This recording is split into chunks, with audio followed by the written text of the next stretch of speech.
Bonjour Madame Elisabetta Lurgo. Jouer. Je vous reçois pour votre livre Marie-Louise d'Orléans, la princesse oubliée, nièce de Louis XIV aux éditions Perrin. C'est un livre que j'ai beaucoup aimé. Il y a beaucoup de choses à dire sur cette princesse. La première question, est-ce que vous pourriez la présenter en quelques mots, s'il vous plaît? Oui, alors je peux dire que bon, j'avais un peu étudié Marie-Louise lorsque j'ai travaillé sur son père, Philippe d'Orléans, le frère de Louis XIV. Et je dois dire que j'ai toujours faible pour, je dirais, les oubliés de l'histoire, les faire valoir, les figures oubliées ou méconnues pour de multiples raisons.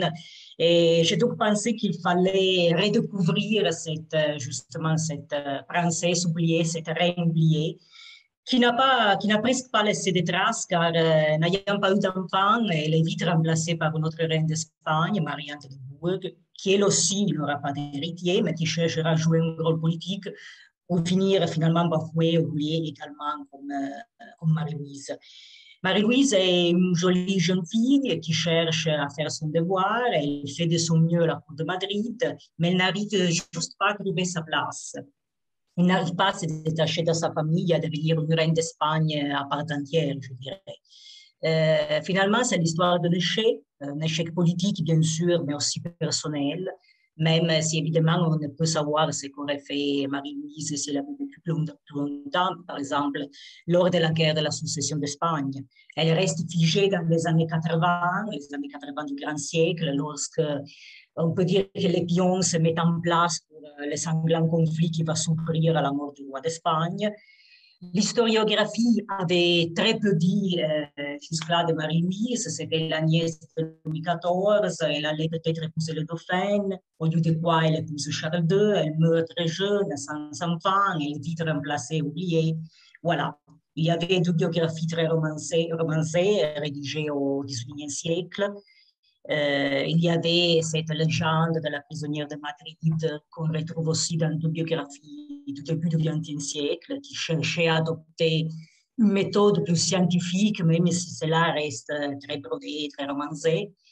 Et cependant, depuis une vingtaine d'années, l'historiographie, et notamment l'historiographie espagnole, a commencé à s'interroger sur la pertinence, par exemple, d'idées reçues telle la notion de crise de la monarchie catholique au XVIIe siècle, ou les lieux communs qui voient en Charles II d'Espagne une sorte d'abordon de souverain sans dignité, sans qualité, symbole de la décadence des dernières Habsbourg d'Espagne. En réalité, l'Espagne de Charles II a encore ses ressources. Et je me suis donc dit que dans le cadre de cette mise en question de la légende noire de l'Espagne, il y avait peut-être place aussi pour découvrir Marie-Louise d'Orléans, justement.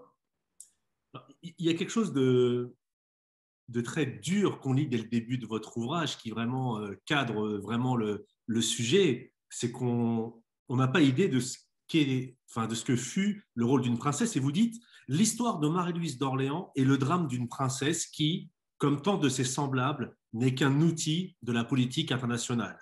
Elle doit quitter sa famille et son pays pour épouser un homme inconnu, vivre dans une cour étrangère et se consacrer corps et âme à son royaume d'adoption. Les princesses royales sont destinées à se marier à l'extérieur. Une fois sorties du royaume, plus rien ne doit les rattacher à leur patrie d'origine. Les parents doivent les éduquer à servir docilement la politique de leur patrie. Il faut honorer leur famille et leur royaume tout en se préparant à une séparation qui, sauf très rare exception, est définitive. Mais dans le cas de Marie-Louise, quelque chose ne va pas dans le sens souhaité. En fait, dès qu'elle naît, elle sait, elle est éduquée pour être un pion dans la politique internationale. Mais avant de parler de ce mariage, le premier drame de sa vie n'a-t-il pas été de naître, étant donné que ses parents voulaient un garçon et c'est une fille qui est arrivée? Oui, alors justement, il faut avant tout préciser, toutes les princesses royales sont pour la plupart destinées à se marier à l'étranger. Donc, comme vous l'avez justement remarqué, elles doivent quitter leur famille et leur pays pour épouser un homme inconnu, totalement inconnu, vivre dans une cour étrangère et se consacrer pour toujours à leur royaume d'adoption. En effet, une fois sorti du royaume, plus rien ne doit les rattacher à leur patrie d'origine. Et donc, justement, les parents doivent les éduquer à servir la politique de leur patrie, à nourrir leur famille, à se préparer à une séparation qui, sauf très rare exception, est définitive, sera définitive. Et c'est ici, justement, que dans le cas de Marie-Louise, quelque chose ne marche pas. Je me suis demandé, est-elle trop aimée par sa famille? Les contemporaines semblent en effet le suggérer. Il est aussi possible que ses parents, et notamment son père, ne l'aient pas préparée en séparation, car jusqu'à la mort de la petite Marie-Thérèse, la fille de Louis XIV, on envisageait de la marier au dauphin, en effet. L'Espagne n'est pas gouvernée par la loi salique comme la France, qui exclut les femmes de la succession. La fille du roi d'Espagne peut lui succéder, même si un fils a toujours la précédence, on préfère toujours un roi. Donc la succession par voie féminine est considérée comme un pis-aller porteur de troubles politiques. Et en tout cas, une reine venue de l'étranger comme Marie-Louise se trouve toujours dans une position complexe, dans une situation d'équilibre difficile entre ses racines étrangères et son identité d'épouse royale. Du coup, si ses actes en tant que reine ne témoignent pas assez de son intégration dans son nouveau pays, alors dans l'imaginaire collectif, les origines étrangères de la souveraine l'emportent. Et c'est exactement le cas pour Marie-Louise. Sa dignité de reine d'Espagne est d'autant plus atteinte qu'elle ne s'abonne pas à regretter son pays natal. Elle conserve pour les intérêts de la France un attachement qui, à chaque moment, rappelle à ses sujets qu'elle est française, rappelle à ses sujets d'où elle vient. Il ne pourra pas être injuste. Marie-Louise cherche à se trouver un équilibre entre deux fidélités, sans trahir ni l'une ni l'autre, et cela dans un cadre politique extrêmement troublé. Mais c'est seulement par la maternité que la reine réalise leur intégration complète dans la dynastie qu'elle contribue à perpétuer. L'absence de maternité, en effet, affaiblit donc inexorablement Marie-Louise. Oui, parce que, oui. Oui, non, parce qu'en fait, à partir du moment où elle a un enfant, à partir du moment où la reine a un enfant qu'elle accouche, et surtout si c'est un héritier, enfin un garçon, un mâle, ça la protège aussi d'une répudiation ou autre. C'est-à-dire qu'il y a deux choses, en fait. Il y a la consommation du mariage, qui déjà peut protéger ou pas, et puis ensuite, il y a le fait d'avoir un héritier. Malheureusement, comme vous le dites, elle n'a pas pu donner d'héritier, plus la suspicion qu'elle était, disons-le clairement, hein, elle était considérée comme une agente du 14 ou comme une espionne à la cour d'Espagne pour le compte du royaume, de France. Mais avant de parler de son mariage, si vous préférez, moi j'ai identifié 3 drames dans sa vie. Donc le premier, c'est le fait de naître femme à leur fille, alors que ses parents voulaient un garçon. Donc le troisième drame, c'est le mariage. Et on a bien compris, comme vous l'avez dit, toute cette difficulté de se faire adopter par son nouveau peuple. Et le deuxième drame que j'ai identifié, alors vous me direz si vous êtes d'accord ou pas, je pars sur votre contrôle, c'est le fait de naître dans la famille d'Orléans. Oui, oui, c'est ça. Évidemment, être la nièce du roi de France, la fille aînée, donc la plus prisée, la plus précieuse du duc d'Orléans, monsieur, le frère unique du roi, est un privilège, mais c'est aussi un poids. Il comporte des devoirs précis, dont Marie-Louise est très consciente. La famille royale est enrôlée au service de la raison d'État. On peut dire que Marie-Louise a eu une enfance, une première jeunesse heureuse. Nous pouvons la comparer par exemple à la célèbre grande mademoiselle Anne-Marie-Louise d'Orléans, fille aînée de Gaston d'Orléans, le frère de Louis XIII. Celle-ci, par exemple, a vécu les moments dramatiques du conflit entre Gaston et le roi. Elle a rejoint la fronde, elle a dû accepter une marâtre qui ne l'aime pas, Marguerite de Lorraine, la deuxième épouse de Louis XIII. Elle a enduré l'exil, la disgrâce. Marie-Louise, en effet, ne connaît rien de tout cela. Elle a deux grands-mères prévenantes, Anne d'Autriche et Henriette Marie de France.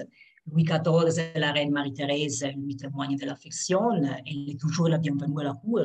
Elle grandit dans une famille aimante. Il est vrai que sa mère, Henriette Anne Stuart, n'était probablement pas la plus tendre de mères.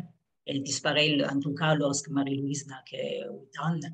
Mais il y a son père, Philippe d'Orléans, qui déborde d'affection pour ses enfants. Il y a Elisabeth Charlotte de Bavière, sa belle-mère, la deuxième femme de monsieur, avec laquelle elle joue, elle rigole, c'est presque une sœur aînée pour Marie-Louise. Elles sont seulement 9 ans de différence d'âge.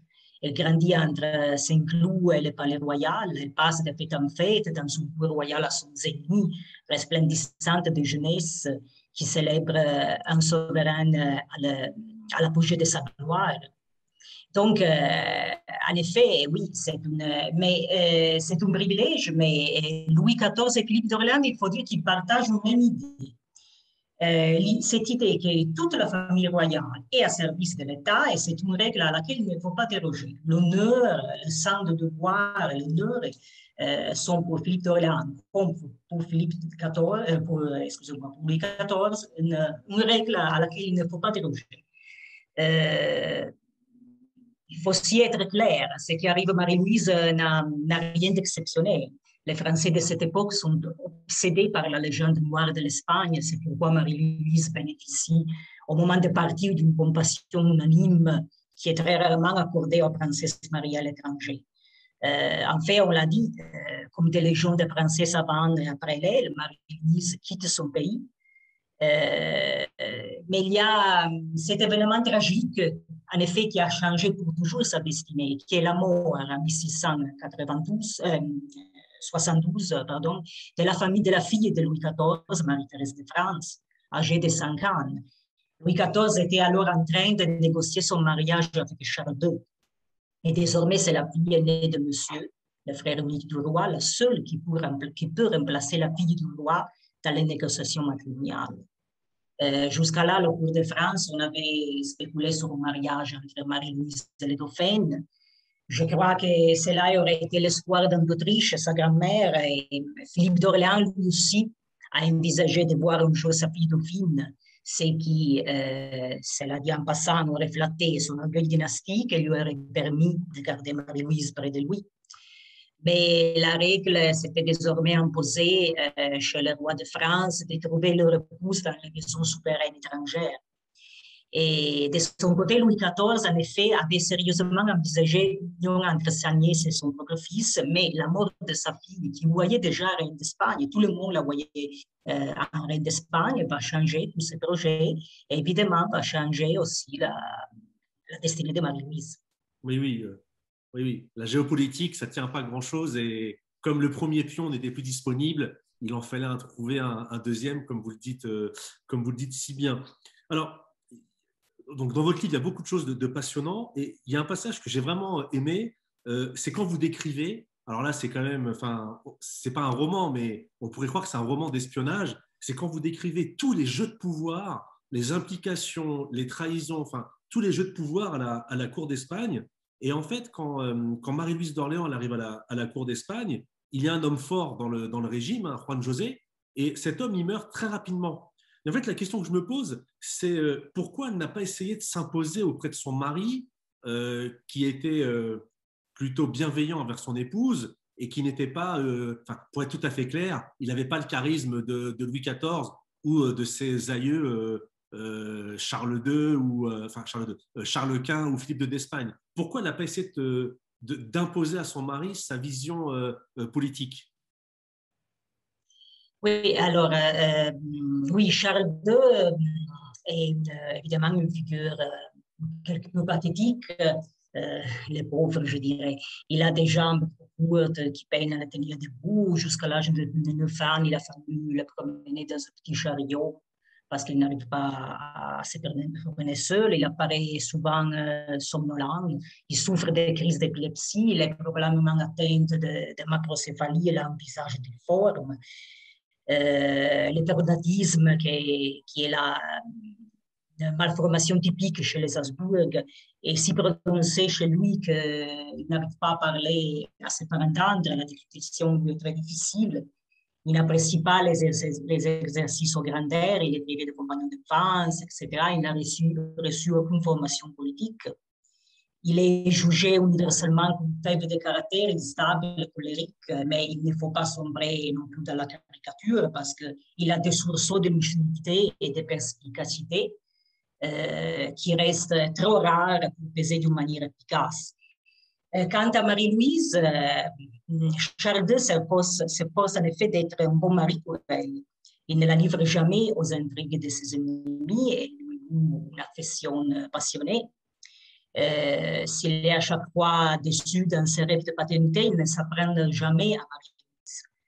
Et qui plus est, en effet, jusqu'à sa mort, Marie-Louise conserve malgré tout une influence durable sur le roi, dont elle apprend trop tard à se servir pleinement. Parce qu'en fait, Marie-Louise, c'est bon, j'ai une idée à l'étudiant d'une jolie jeune fille, assez intelligente. Il a un sens de devoir royal, de la dignité, mais elle n'a pas d'attitude particulière. C'est une jeune femme, une jeune fille, ou une jeune femme timide qui n'arrive pas à s'imposer auprès de sa nouvelle, de sa cour, à la cour de Madrid, et surtout n'arrive pas à s'imposer face à sa belle-mère, Marianne d'Autriche, qui, il faut le préciser, c'est la mère de Charles II qui a été régente pour Charles II jusqu'à 1975. Et bon, il faut nuancer le portrait de Marianne d'Autriche, qui est loin d'être une persécutrice, en effet. Mais Marianne d'Autriche, personne ne l'ignore, aurait préféré une princesse autrichienne. Elle est la sœur de Léopold Ier, l'empereur. Mais en tout cas, elle est bien disposée à l'égard de Marie-Louise. Elle ne s'oppose pas, par exemple, à ce que la reine s'habille quelquefois à la française. Elle cherche à adoucir le protocole. En effet, c'est seulement lorsque Marie-Louise commence à multiplier les manifestations d'intolérance à l'égard de l'Union espagnole et surtout qu'une grossesse tarde s'annonçait, qu'en effet, elle subit quelque chose qui s'apparente à une persécution, alors que la naissance d'un héritier devient de plus en plus une utopie. Marianne d'Autriche revient à la charge pour prôner l'alliance autrichienne et commence à chercher ailleurs des chances pour l'avenir, pour la reine-mère qui se voit comme la mère tutélaire du royaume. Ce qui compte, c'est la survie de sa famille et de l'empire des Habsbourg. Si Marie-Louise n'est pas en mesure de l'assurer, elle croit de son devoir d'héritier. Oui, c'est vrai qu'on ne se rend pas compte ce que ça a dû être, enfin, ce que ça a pu être de vivre dans une cour hostile où en fait elle n'avait pas d'ambition politique, mais où tous les conseillers. Non, c'est ça. Elle n'avait pas d'ambition politique. Elle n'a pas de véritable ambition politique. Elle cherche à faire son devoir, mais elle n'a pas de véritable ambition politique. En cela, elle rappelle un peu son père, non? Qui est Philippe d'Orléans, lui aussi, n'a jamais eu de véritable ambition politique. Donc, bon, elle va en Espagne en tant que reine d'Espagne et elle se contente d'aimer, de chercher à aimer son mari. Et, bon, voilà.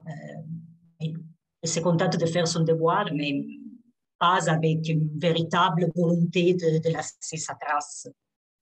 Oui, parce qu'en fait, comme vous le dites, elle n'a pas d'ambition politique, mais comme elle est quand même la reine, elle est quand même le jeu d'intrigue, la cible de moquerie. Et c'est vrai qu'il y a quelque chose d'assez touchant, c'est quand elle va quitter le royaume de France pour le royaume d'Espagne, son père pleure et le père, en fait, se refuse à demander à accompagner sa fille jusqu'aux portes du château, enfin, ou sortir de la pièce, parce qu'il est vraiment très ému. Et c'est vrai qu'on se dit, mais dans cette cour hostile où il n'y avait que des gens, on va pas dire pas malveillants, mais disons qu'il lui était pas forcément favorable, elle a vécu dans un contexte qui était loin du cadre familial, plutôt heureux dans lequel elle avait grandi jusqu'à temps qu'elle parte de France. Il y a un autre aspect que j'aimerais aborder rapidement, c'est, alors vous l'avez dit, hein, son mari a été plutôt, il s'est plutôt comporté comme un bon mari, etc. Mais la question c'est, est-ce que Marie-Louise a commis des erreurs? C'est-à-dire qu'elle elle ne s'est pas trop fait, elle n'a pas réussi à se faire apprécier par les souverains, enfin par les courtisans espagnols et par la cour d'Espagne, même par son nouveau peuple hein, d'adoption. Mais est-ce qu'elle a commis des erreurs et si oui, lesquelles? Oui, elle a commis des erreurs, en effet, des petites erreurs qui auraient été, comment dire, négligeables s'il n'avait pas été la nièce du roi de France. Il faut rappeler le contexte, non? Il y a cette rivalité historique, séculaire entre l'Espagne et la France. Il y a Louis XIV qui entreprend sa politique de guerre et plus tard sa politique de réunion. Donc, il est on aperçoit Louis XIV comme le grand ennemi de l'Espagne. Et puis, il y a aussi un élément de jalousie personnelle de Charles II à l'encontre de Louis XIV, parce qu'évidemment, Charles II, on l'a dit, c'est un pauvre être misérable, je crois. Et Louis XIV est l'emblème de la force virile, de la santé, de la le roi de gloire, le roi de guerre. Et donc, en effet, Charles II est aussi très jaloux de Louis XIV. Il y a aussi donc une hostilité, une forme d'hostilité personnelle entre les deux rois. Et il faut être clair qu'il faut nuancer en tout cas l'idée d'une reine prisonnière de Madrid. Parce que ce qui arrive à Marie-Louise à Madrid, là encore, n'a rien d'exceptionnel parce que, par exemple, le régime, pour utiliser un mot d'Elisabeth Charlotte de Bavière dans une lettre, plaint la pauvre Marie-Louise parce qu'on lui impose un régime austère, d'austérité. Mais ce régime qu'on lui impose à Madrid, qui est empreint d'austérité hiératique, correspond tout simplement à ce que chacun s'attend d'une reine chez les Habsbourg d'Espagne. Par exemple, le renvoi du personnel français, qui pour Marie-Louise est une tragédie, est une véritable tragédie, mais le renvoi du personnel français qui l'accompagnait à Madrid est dans l'ordre des choses pour éviter les tensions créées par les serviteurs et confidents étrangers au sein du cour.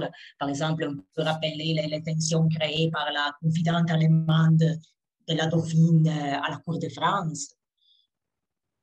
Au début, comme je l'ai dit à propos de Marianne d'Autriche, on fait des entorses à l'étiquette pour Marie-Louise.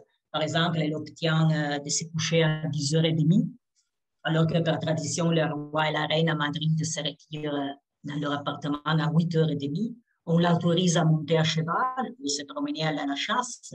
C'est tout à fait exceptionnel pour une reine d'Espagne. Marie-Louise est la première reine des Habsbourg d'Espagne à monter à cheval pour la chasse. Et aussi, on pense que le cheval, l'équitation peut empêcher une grossesse. Donc, cette habitude cette passion pour la chasse à cheval est très critiquée à la cour de Madrid. Mais Marie-Louise ne veut rien entendre. Elle continue à chasser, elle continue à sortir tous les jours. Et donc, il faut le bien souligner que bien avant les espoirs envolés de grossesse et les contingences politiques qui sont très troublées, sûrement, l'origine des malheurs de Marie-Louise réside, à mon avis, précisément dans son incapacité à adhérer au modèle de conduite qui constitue l'identité d'une reine et d'une infante d'Espagne. Et évidemment, aujourd'hui, ce ne serait pas grave, mais dans un monde où l'individu se confond avec les rangs qu'il occupe dans la société, il s'agit d'une faute capitale. Parce qu'au grand siècle, et dans l'ancien régime en général, avant d'être un individu, on appartient à une famille. Avant d'être un individu, on occupe une place précise dans la société.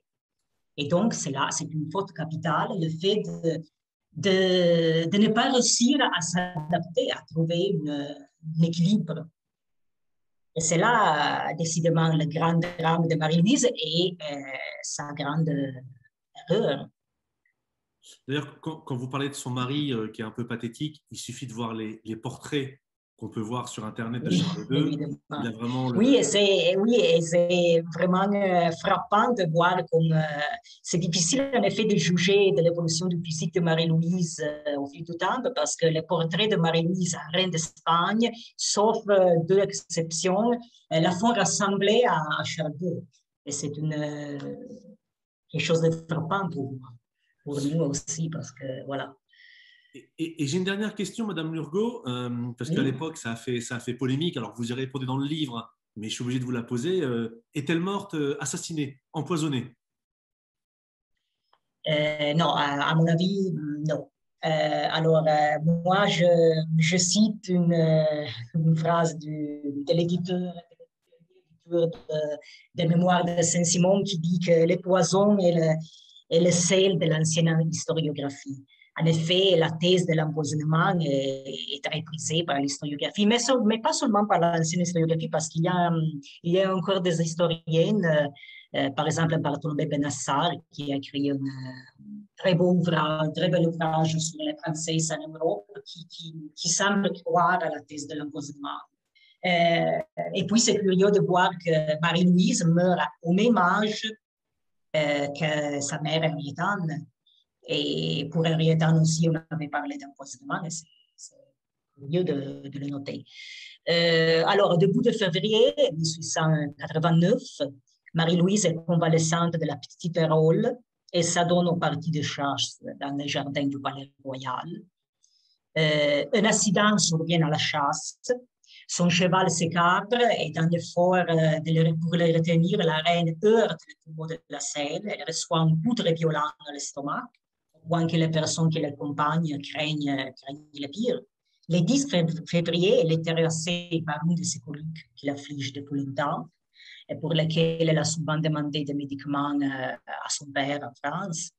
Le lendemain, se trouvant mieux, elle déjeune d'huîtres crues en abondance, d'olives, de grands verres de lait glacé qu'elle assume habituellement. Le matin suivant, elle se sent prise de douleurs d'estomac accompagnées de vomissements. Quelques heures plus tard, de la fièvre se déclare et évidemment, le médecin, après quelques essais de remèdes empiriques, c'est de la place au prêtre. Et elle expire le 12 février à 9 heures du matin. Évidemment, les langues s'étaient liées sur Versailles.